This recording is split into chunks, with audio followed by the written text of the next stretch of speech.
Hello la LTN Team, j'espère que vous allez bien. Heureux de vous retrouver aujourd'hui en ce mardi 21 novembre pour parler crypto. On va passer en revue les dernières actualités crypto et également sur les graphiques. On part tout de suite sur le générique et on se retrouve après.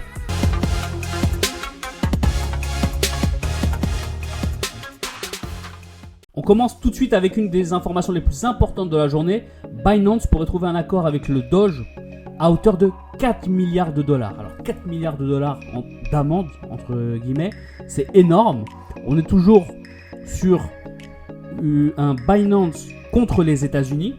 Et là, il y a des accusations criminelles qui pourraient se résoudre pour qu'il n'y ait pas de poursuite par une pénalité de 4 milliards. 4 milliards, c'est énorme.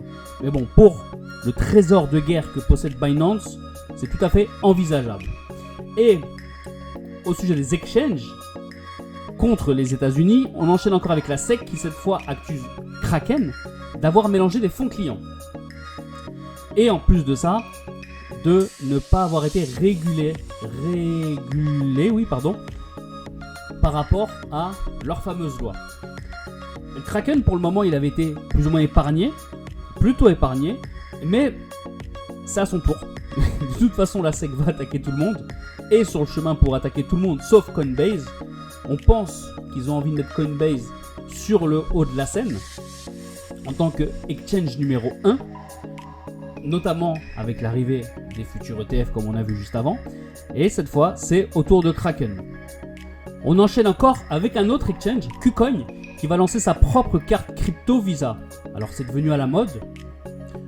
Ce qui est bien en termes de timing, c'est que la Binance Card va bientôt expirer. Je crois que c'est en décembre que Binance va arrêter sa carte bancaire.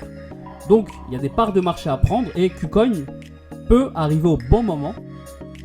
Surtout que c'est pour l'instant uniquement pour le marché européen. Donc KuCoin, il a relativement été épargné. On n'a pas vu son nom sortir dans tout ce qui est régulation, dans tout ce qui est attaque contre la SEC. Il pourrait prendre des parts de marché, vu que Binance est en train d'en perdre, vu que Kraken va se faire attaquer. Ça pourrait être l'exchange qui va tirer son épingle du jeu. Et alors, comme on est dans le thème, on va enchaîner avec un autre exchange. C'est Bullish qui va racheter le média crypto CoinDesk. Alors CoinDesk, c'est un des plus gros, si ce n'est le plus gros média crypto. C'est un site américain et vous voyez, c'est l'un des plus consultés au monde, qui est vraiment très très pertinent. Eh bien, il vient de se faire racheter. Alors, ça va être intéressant de suivre parce qu'on sait que les médias, ceux qui détiennent les médias, détiennent l'information et peuvent faire passer n'importe quel message. Donc, on va voir si il va garder sa suprématie, si il va commencer à changer et être dans l'œil des investisseurs et des suiveurs des crypto news. J'ai envie de voir ce que ça va donner. Ensuite, on peut enchaîner tout de suite avec Tether qui hier a annoncé avoir gelé plus de 200 millions de dollars de stablecoin. Alors ça, c'est lié à un réseau international de trafic d'êtres humains. Alors ça, c'est vrai que c'est moins cool. En tout cas, bravo pour l'enquête qui a été menée. Ça a été fait avec Chainalysis et l'exchange OKX. Donc c'est vrai que ça fait froid dans le dos de lire ce genre de justification. Mais bon, en tout cas, bravo à eux. Et 200 millions de dollars, c'est vraiment colossal. Et puis ça va donner du grain à moudre pour ceux qui disent que les cryptos sont utilisés pour le crime. Mais entre nous, on sait très bien qu'il n'y a pas que les cryptos. Ensuite, on a FTX. FTX qui vient d'initier la vente des tokens Solana. Alors, vous voyez, 500 000 tokens ont été écoulés. Mais on pense que tout va se faire en OTC, c'est-à-dire hors des marchés. Ça veut dire qu'il n'y aura pas de pression vendeuse. Parce qu'une vente de 500 000 tokens, ça ferait tout de suite une pression vendeuse. Et donc, ça pourrait faire chuter le cours. Si on regarde le graphique, on se rend compte que voilà, il a retracé de 68 à 55. Mais c'est un retracement normal quand on voit la grande montée qu'il a faite. Il va devoir retracer et reprendre de l'air et respirer. Il ne pouvait pas monter sans fin. Donc, je ne pense pas que la vente des tokens FTX ait un impact sur le prix. Je pense que si on aurait dû voir une grande bougie rouge qui s'arrêterait pas si on avait cette fameuse pression vendeuse. Ensuite, on a un nouveau layer 2 nommé Blast. C'est du fondateur de Blur. Blur, c'est une plateforme d'échange de NFT, celle qui avait dépassé au dernier cycle OpenSea. OpenSea, c'était le grand leader. Et Blur était arrivé avec sa politique de frais zéro et qui avait attrapé énormément de parts de marché. Et bien là, ils viennent de lever 20 millions pour développer un Layer 2 Blast. Ce qu'il faut savoir, c'est que les Layer 2, à nos yeux, il va y avoir une grande hype qui va arriver. Et ça sera un des narratifs les plus parlants, sûrement. Il y en aura vraiment une grosse hype. Parce qu'il y a tous les nouveaux Layer 2, les ZKEVM. Ça va vraiment apporter quelque chose en plus par rapport au dernier cycle. Et c'est à mon avis eux qui vont prendre toute la lumière sur eux par rapport au Layer 1. On a par exemple le Polkadot, Avax, Atom. À mon avis, c'est tous ces Layer 2 qui vont tirer la lumière sur eux et on en voit un nouveau à suivre. Parce qu'à mon avis, il va y en avoir plein qui vont arriver de plus en plus et il faudra détecter les meilleurs. Ensuite, on finit avec Phantom. Il évite une perte de 170 millions. Alors bravo à lui. C'est un chercheur en sécurité qui a pu détecter une anomalie qui aurait pu coûter jusqu'à 170 millions de dollars en token FTM. Et il s'est vu verser une prime de 1,7 million de dollars. Comme quoi, pour gagner énormément d'argent, il n'y a pas que les hacks en crypto, il y a aussi ce genre de possibilités. On enchaîne avec la dernière news du jour. Le Mastercard sort l'artillerie lourde face à la fraude et aux escroqueries crypto. 20 nous en a parlé hier dans le JT sur les crypto news sous le format short. Mastercard lance un tracker de blanchiment d'argent.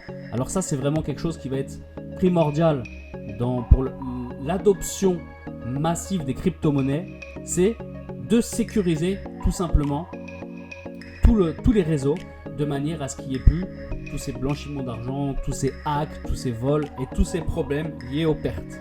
On va faire un petit tour sur les graphiques maintenant. Alors, on voit tout de suite le Bitcoin qui est en train de consolider. Vous voyez, entre ces deux bornes, grosso modo entre 38 000 et 35 000. Il rebondit, il est bloqué. Il faut savoir qu'il y a des gros murs vendeurs au-dessus. Il y a des gros murs acheteurs en dessous. Néanmoins, je pense que tôt ou tard, il y a beaucoup de liquidités ici. Et tôt ou tard, le prix va revenir aller chercher encore plus quand on voit cette grande bougie impulsive. Je pense que nous allons, je ne sais pas quand, mais le Bitcoin à 30 000, c'est sûr qu'on va le revoir. Quand on compare par rapport à Ethereum, là, je trouve que c'est beaucoup plus propre. On a eu cette grande bougie impulsive, là où on est quasiment monté à 2002. Puis, le prix a corrigé. Il est venu combler cette grande bougie d'imbalance. Vous voyez, on est venu avec cette mèche-là, on est venu quasiment boucler toute la bougie. Et là, il est en train de repartir. Je pense qu'il va consolider et exploser vers le haut pour faire une pattern en A, B, C. À voir si ce sera le bon scénario, mais de toute façon, il sera toujours tributaire du Bitcoin.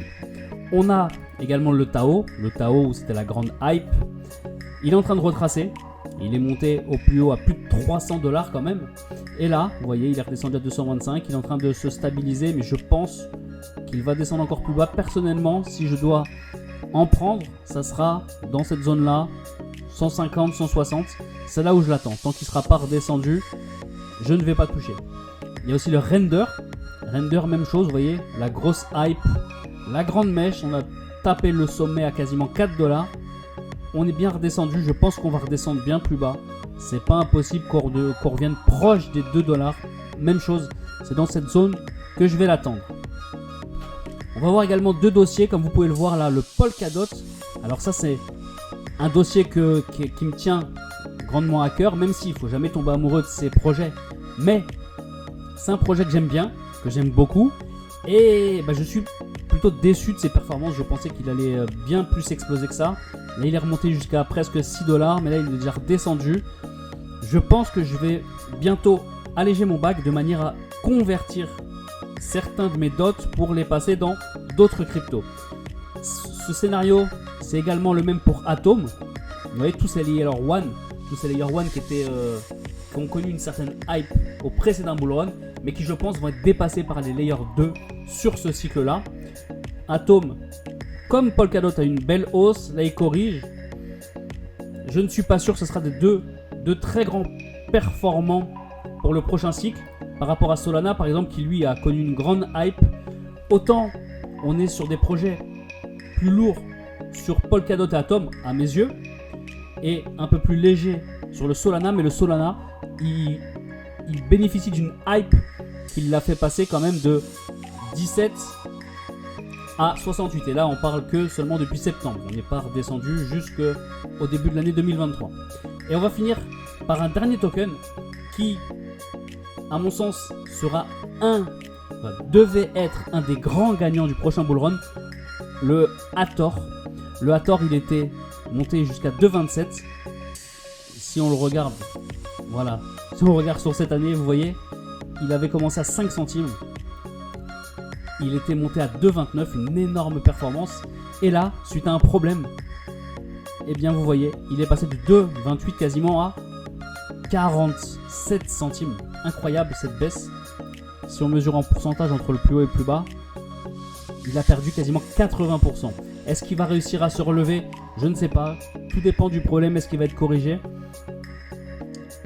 Je pense que c'est une zone ici entre les 30 et les 40 centimes. C'est une zone où ça se joue, ça se tente.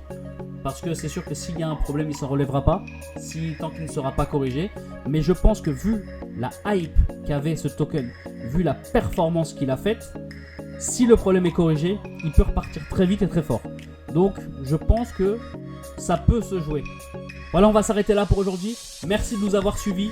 N'hésitez pas à vous abonner et à mettre un petit pouce en l'air pour récompenser notre travail au quotidien. Ciao la LTN Team.